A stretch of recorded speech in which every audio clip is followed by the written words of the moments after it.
Alright guys, I want to talk a little bit about another bodybuilding tragedy.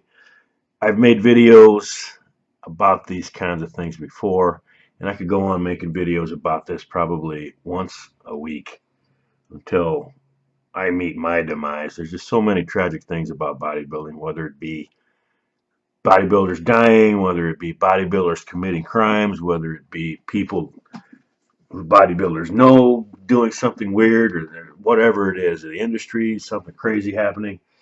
Just a lot of crazy things, a lot around that surround bodybuilding based on the lifestyle that is involved, the drugs, the extremes of it from one end of the spectrum to the other.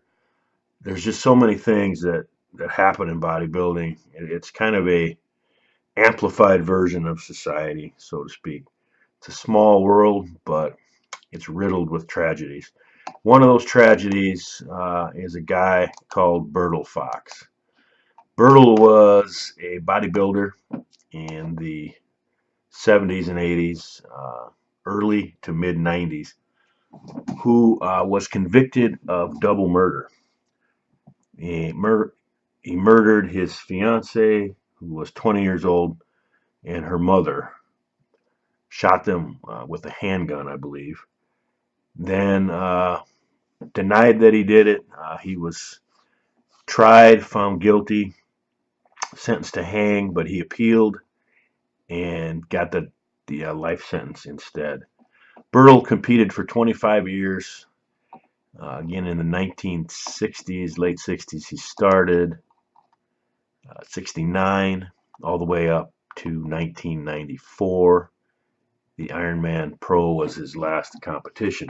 Placed as high as third, I think, in the Mr. Olympia, and I think I read a story where he actually defeated Lee Haney at one point, not in the Olympia, obviously, but during his career. Maybe when Lee Haney was just starting out, I think.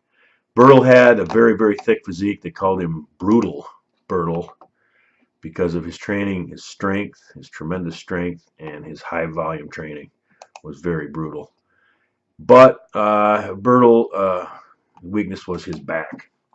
Like a lot of the guys from that era who lacked overall back development, there was just not quite as much emphasis put on the back as the show muscles at the time. So that was kind of his weakness, and that's where guys like Lee Haney came into play, who were always managed to beat Bertil when they would develop a back.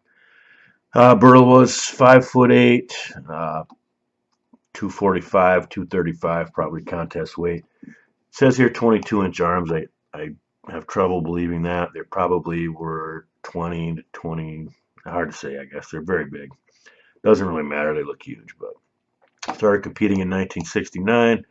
All the way up to 94, like I said. Got sixth in the Arnold Classic one time.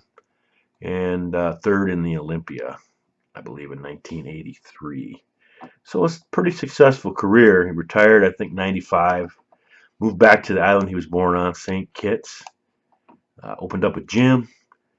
And the rest is history, as they say. He decided to murder his girlfriend and her mother with a gun.